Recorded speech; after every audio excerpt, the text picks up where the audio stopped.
Welcome back. So we were talking a little Star Wars, but we're going to switch gears because we're going to revisit that in a second.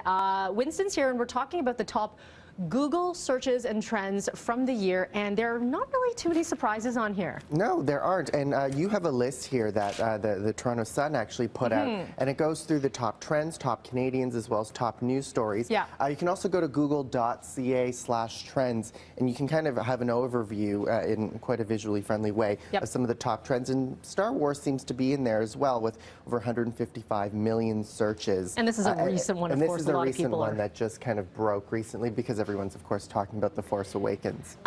No surprises. I'm just going to give it away here. Canada's top trending searches for 2015. Number one, any question? I think politics is definitely involved. Justin Trudeau? That was number two. Trudeau was number two. The Toronto Blue Jays coming in at number one. But it really did bring a country together, right? Our team. It was our Canadian team. So much talk, so much hype, and we haven't seen it for decades, right? It drove so much conversation, not only on Google, but on all of the social platforms, Twitter, Facebook.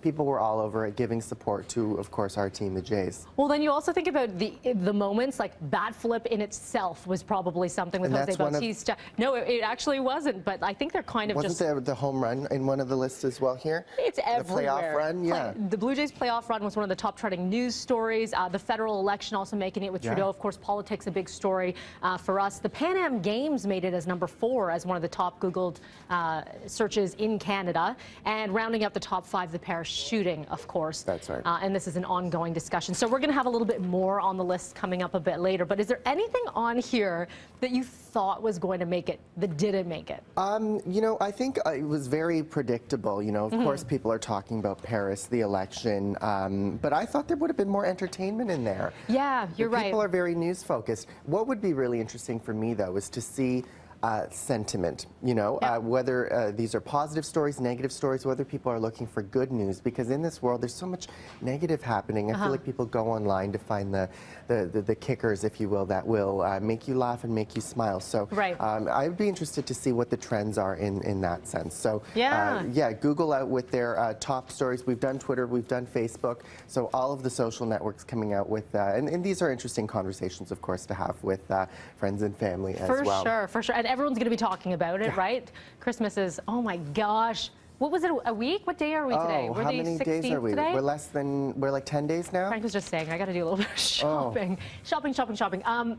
We're talking social media, and Ed Sheeran, yet he is the latest celebrity to say, not going to do it anymore. That's right.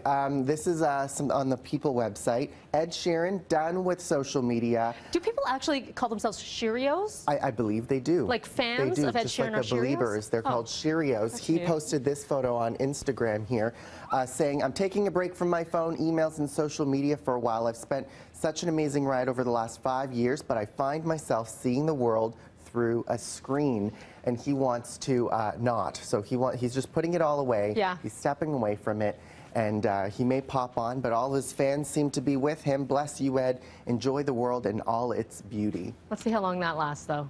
That's the way to engage with fans, right? In 2016 sometime. Exactly. It's a little resolution that will be broken. All right. Thanks, Winston. Let's go upstairs. Here's Russ.